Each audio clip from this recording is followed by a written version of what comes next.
প্রবাসী সাংবাদিক মুশফিক ফজল আনসারী বলেছেন, ছাত্র জনতার গণঅভ্যুত্থানে যারা আহত হয়েছে তাদের সর্বোচ্চ আন্তরিকতার সাথে চিকিৎসা দেওয়া উচিত। বিকেলে পঙ্গু হাসপাতালে যুক্তরাষ্ট্রভিত্তিক একটি অলাভজনক প্রতিষ্ঠানের পক্ষ থেকে অভ্যুত্থানে আহতদের দেখতে যান তিনি।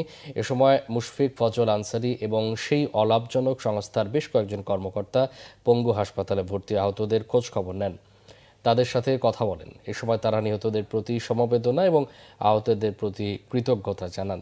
আহতদের জন্য সামান্য উপহার হিসেবে কিছু আর্থিক সহায়তা দেন। কয়েকজন আহতের দায়িত্ব নেওয়ার কথা জানান যুক্তরাষ্ট্রভিত্তিক চ্যারিটি প্রতিষ্ঠানের পক্ষ থেকে। আহতদের উন্নত চিকিৎসার জন্য সরকারের পাশাপাশি সামর্থ্যবান প্রবাসীদের প্রতি আহ্বান জানান মুশফিক ফজল আনসারী। আমরা জানি আমাদের চিকিৎসা ব্যবস্থার সীমাবদ্ধতা আছে, আমাদের ম্যানেজমেন্টের সীমাবদ্ধতা আছে, আমাদের সার্ভিসের সীমাবদ্ধতা আছে।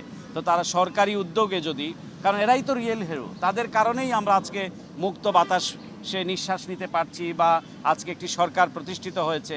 তো যারা সরকারে আছেন যাতে টপ প্রায়োরিটিতে যাতে এটা থাকে, এবং তাদেরকে আমি আজকে দাবি করব তাদেরকে যাতে সরকারি খরচে যে পঙ্গুত্ব হারিস পুরো পার্টি কেটে ফেলেছে, হয়তো তার একটু ভালো চিকিৎসা হলে, উন্নত চিকিৎসা হলে সে হয়তো সেটি সম্ভব। তো আমি তাদেরকে অনুরোধ করবো, এখানে তো বটেই আমি অনেক কমপ্লেইনও শুনেছি যে সরকারি হাসপাতালে নাকি ইনজেকশনের দাম দিতে হয়েছে তাদেরকে। তো এটি বাংলাদেশে অন্তত এটি আমরা চাই না।